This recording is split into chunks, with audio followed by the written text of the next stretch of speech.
All right. Well, hey, welcome everyone to our Finance and Performance meeting. We'll get underway. So we'll start with our opening karakia, if people can stand for that. Whakataka te hau ki te uru, whakataka te hau ki te tonga, kia mā kina kina ki uta, kia mā tata ki tai, e hi aki ana te hapura, he tū, he hoka, he hei, moriora. Great, thank you.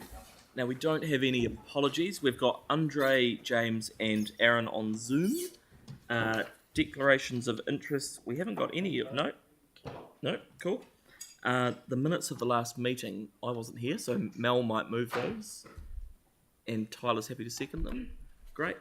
All in favour? Against? That's carried.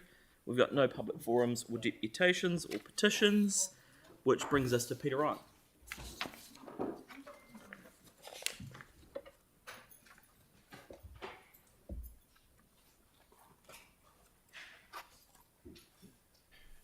Good morning, everyone. This is the year-end performance report for the year gone by.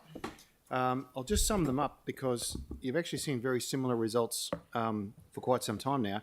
Look, the good news is the forecasts by staff were spot on.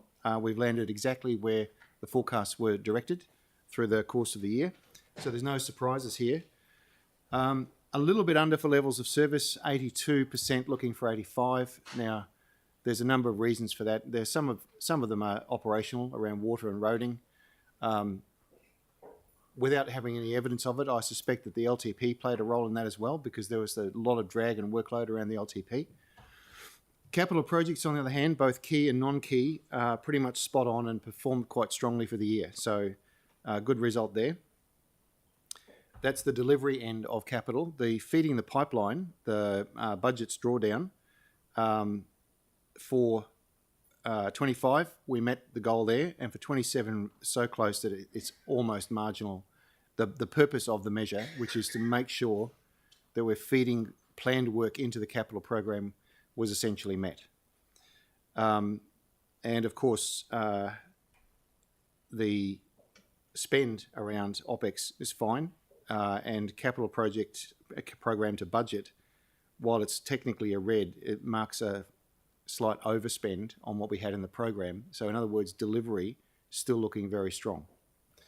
So that's the overview. Now, I have in the past broken those down and gone into some of the contributing factors around, say, levels of service with transport and water supply and a little bit of regulatory, but they haven't changed. So I'm not sure there's any point in rehashing that. That's the overview. A strong year, particularly in light of the fact that we're still dealing with a lot of headwinds and issues there. So, look, I guess unless there's a particular aspect you'd like me to go into, I'll open that for questions. Great, thank you, Peter, for that. That's really good. I'm happy to move this, and the mayor's happy to second it, but there's questions from Yanni. Thank you. I was just checking, do we know when the next resident survey results are going to come out? I guess the problem is that the longer we get away from that survey results, the not as clear around what we're doing March becomes. So they'll be March. They're the same timings every year for consistency's sake. yeah. They used to be run twice a year, but the results were always so similar that it was seen as a waste of money. So we've moved to an annual resident survey now. They'll start in November, and the results will be available to you. The fast-track version we did this year was March. Yeah, and the other surveys that we do, like, and I'm just looking at, say, I'll just give you the page number 23, around the sports, overall regional sports organisation satisfaction scores from survey of regional sports organisations. Do we know when the next one of those occurs? Is that an annual thing as well, or is that a summer and winter? Look, I might, rather than shoot off the hip there, I think I might just check in with Nigel and the crew, because I don't know exactly the methodology. Looks like Andrew Rutledge has got an answer there. Oh, yeah. Okay. Cool. Yeah, look, it's done annually and it comes through at the same time as the resident satisfaction. Right. Okay. Thank you. Great. So that's been moved and seconded. Tyler. Yep. So I just want to highlight something. So I'm looking at page 22 and the citizens and customer services with the phone calling. and I see that there's a 12-month average speed to answer in 126 seconds. In my opinion, that's pretty good. Can we just for public knowledge, just garner an understanding of how many calls we get during a year in comparison to the answers? So we see here that there's 126 seconds on average to answer the phone call. I'd love to see what the numbers are on the CSRs. Okay, we do have that. It's not reported as part of this target because it's a different set of numbers. But it's a staggeringly high figure. Yeah. To see it in perspective, it's very, very high. Yeah, cool. We can get that email around. I can get that from Sarah for you today. That'd be great. Thank you. Great. So that's been moved and seconded. All in favour? Against? That's carried. Thank you very much, Peter. Cheers. Is Russell... We've got Oh, great. Bruce. Yeah, Bruce, come on up. Oh, nice. Great. That's okay. Do you want to just turn the microphone on down? Yep. Perfect. Pleasing to bring you the final financial report, the annual report for the 23-24 year. A very good operational result. Looking at section 3 of the report, just in summary, the forecast that was at about 12.5 in May improved significantly to 20.4 at the end of the year. The reasons were largely an extension of the existing variances that we'd reported throughout the year, so again, no real surprises. And those variances have largely been covered in the LTP, so where there's been ongoing variances, for example, rec and sport revenues, the rates, subvention receipts, obviously you've dealt with as part of the LTP already. The variances were largely, or the actual variances, largely revenue related,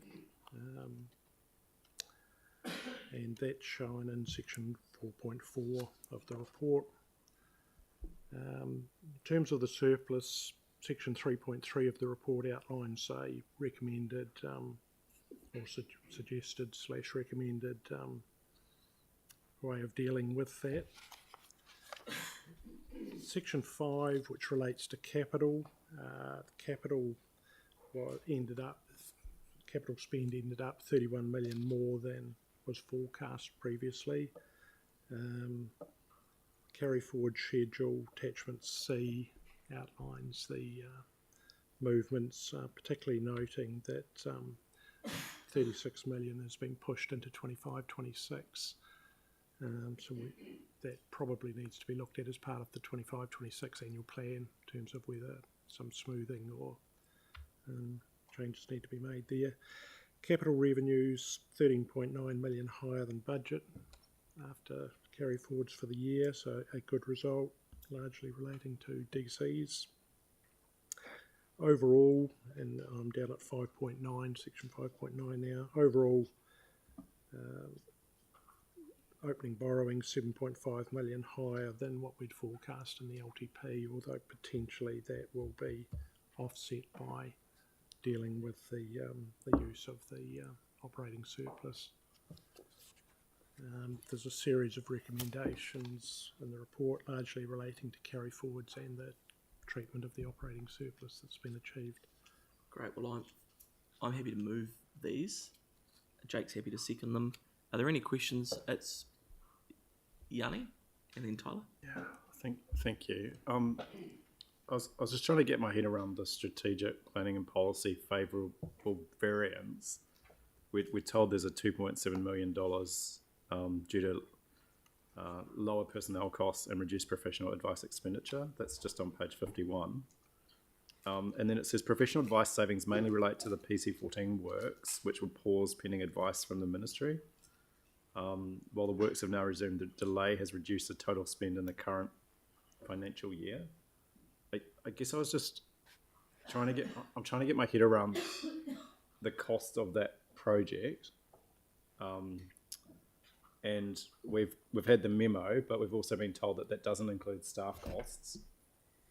And we've also seen through the IHP a number of comments around work not being sufficient. So I guess I'm just trying to understand how we read that we've got a budget saving, yet we've got more work that's needing to be done and an unknown quantum of staff time going into it that's impacting on that other budget. Maybe I've misread what they've said, isn't it? Because there's a high number of vacancies and we've carried forward from the previous year some money.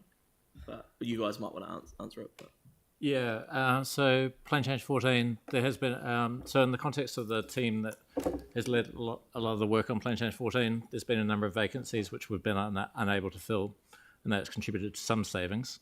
The other key point is that the Plan Change 14 hearings were due to be completed at the beginning of this year. They were delayed as we awaited the response from the Minister on whether Council could pause its Plan Change 14 process until MDRS became optional.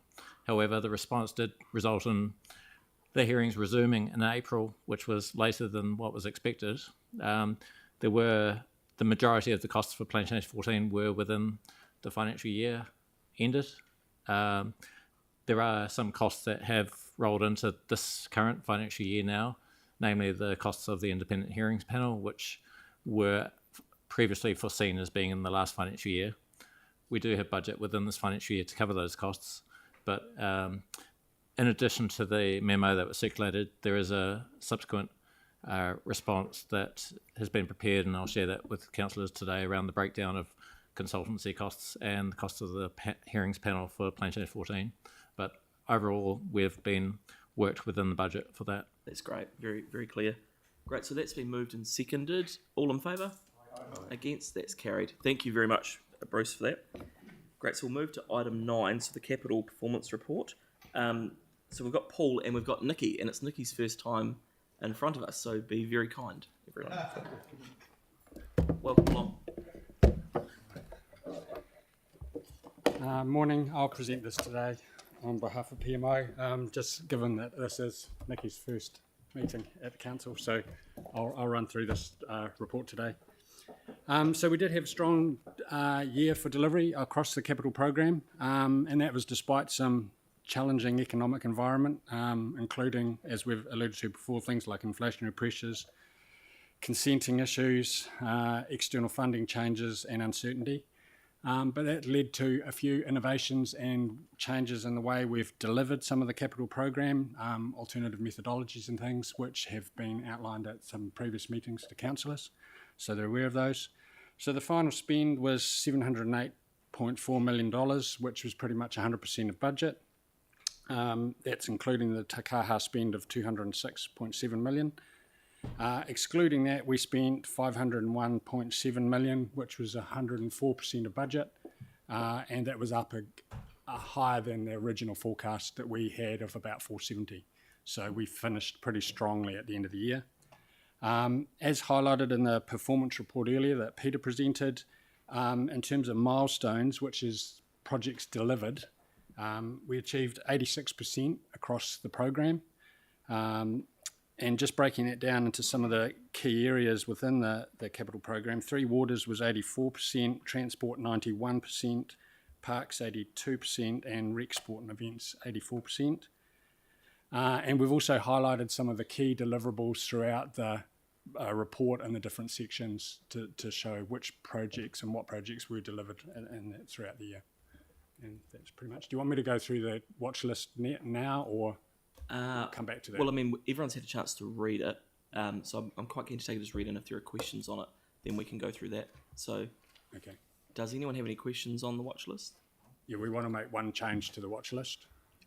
We wanted to move one item that's currently suggested to come out, to put it back in. Yep. So that's the Major Cycleways Otakara Avon route, project 26601. We want to put that back into the remain on the watch list rather than remove. Cool. But otherwise, so we'll just read.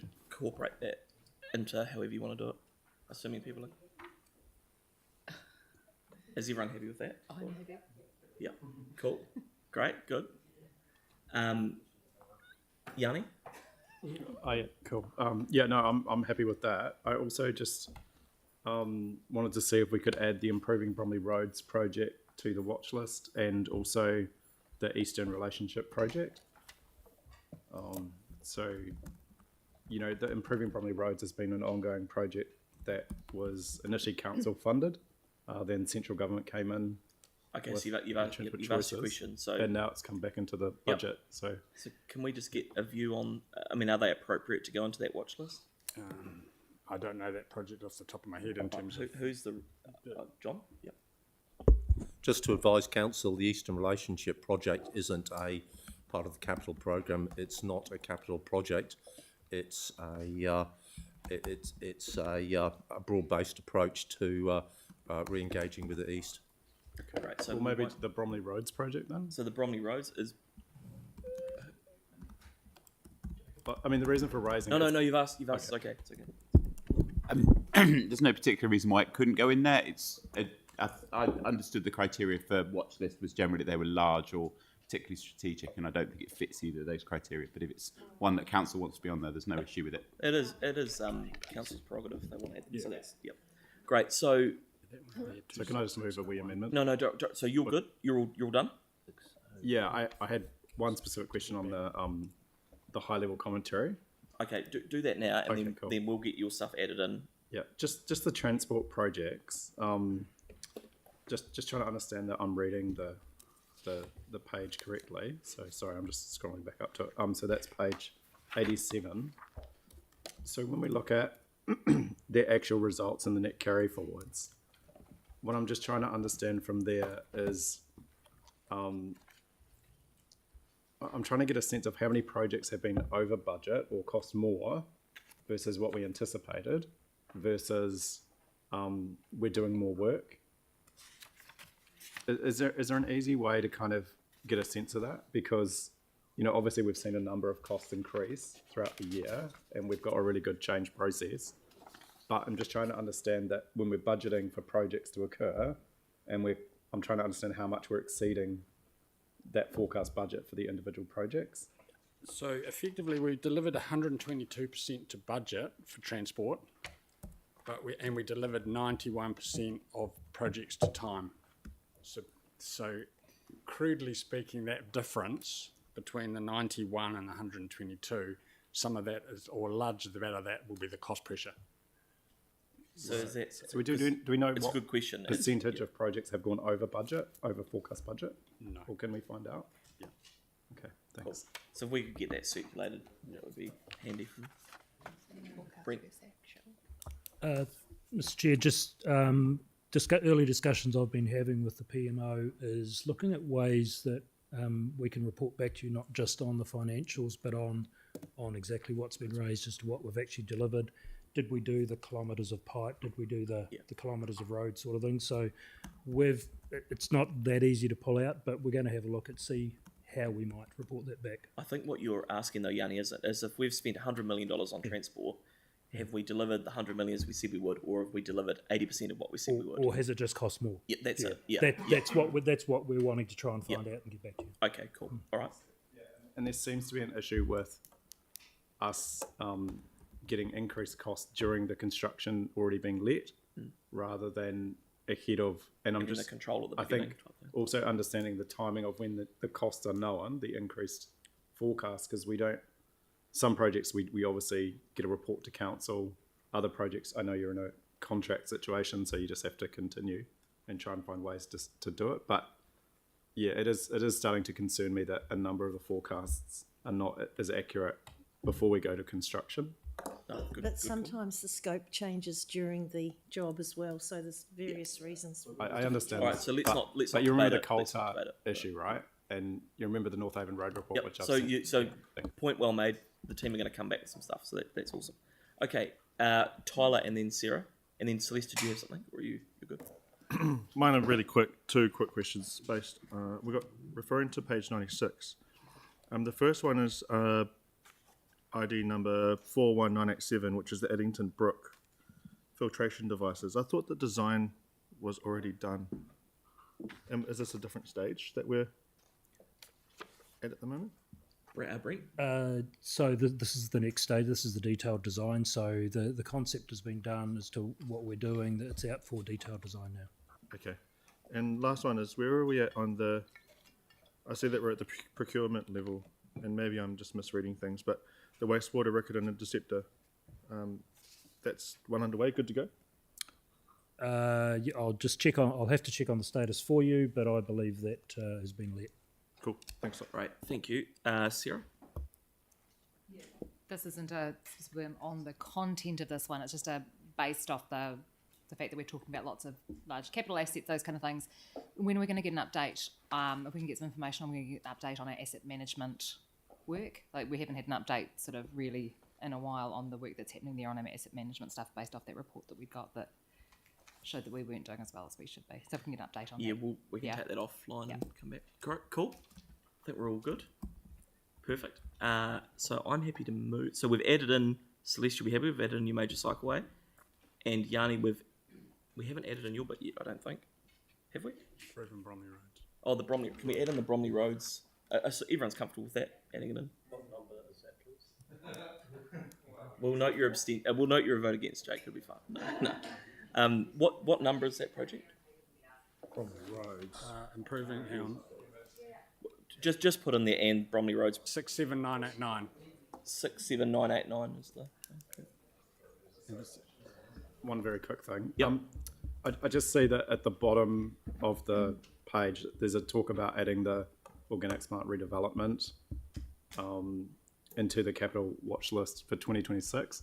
But given that, given that that project is progressing and there's some clear milestones, do you think it would be worth doing it now? I think we would come back to that. So I don't think we should today. But we'll add in the other ones you've raised and we'll be good to go. So I'm happy to move this and Phil's happy to second it. Any discussion? All in favour? Against? That's carried. Great, thank you very much. Cool. Right, next up, John, the team, whoever. Capital Endowment Fund. Josh, cool. Yeah, kia ora. Hey, thanks, Josh. Thanks for allowing us to present today. We have two applications for the Capital Endowment Fund to be considered. And while these would normally come to council, particularly the Papanui Athletic Club application is somewhat time-bound in that they have funding that has been secured from other funders, such as the Kiwi Gaming Foundation, that have a time frame to be allocated. So if council agrees for the funding today, that unlocks the funding to be made by other providers. And so for the interest of time, we asked if we could be brought. Great, so that's been moved by Pauline, seconded by Victoria. Yeah, we'll just do it as one resolution. Yep. Great. Any questions, Yanni? Sorry, did we clarify whether we had an application for A-Town Boxing?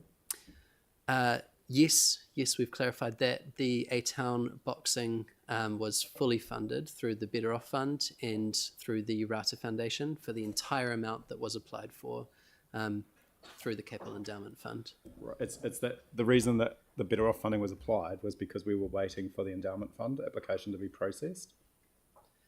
So are we able to put another application in, or people are struggling to understand why that one didn't get progressed to a decision? So I talked to the team yesterday. The application that A-Town... Sorry, it's not an item on the agenda for now. I know it was raised yesterday, but you guys can have a chat about it offline, but it's not. I don't want to discuss other applications. Well, I guess what I'm trying to understand, is there a difference between these two that are with us today? No, well, unless I heard it wrong from what Josh just said, the funding for the applications was already covered by Rata and Better Off funding. So we're not going to have any more questions on this because I don't want to discuss the application in public until... Yanni, no more questions on it. So if you've got a different question on a different one, or one relating to the on report, these two, are these the same? Are these the same in terms of the criteria as the A-Town Boxing one was? Well, that's all I'm trying to understand. I won't answer for you, Josh, but I'm pretty sure you said that they were funded through different funding streams. They were all applied. Right, so we're going to move on from that. So that's been moved and seconded. All in favour? Against? That's carried. Great, thank you very much. Pauline and Victoria. Great, so now we're going to resolve to exclude the public. What's that? Yeah. Great, so I'll move that we resolve the public. Pauline's happy to second it. All in favour? Against? That's carried.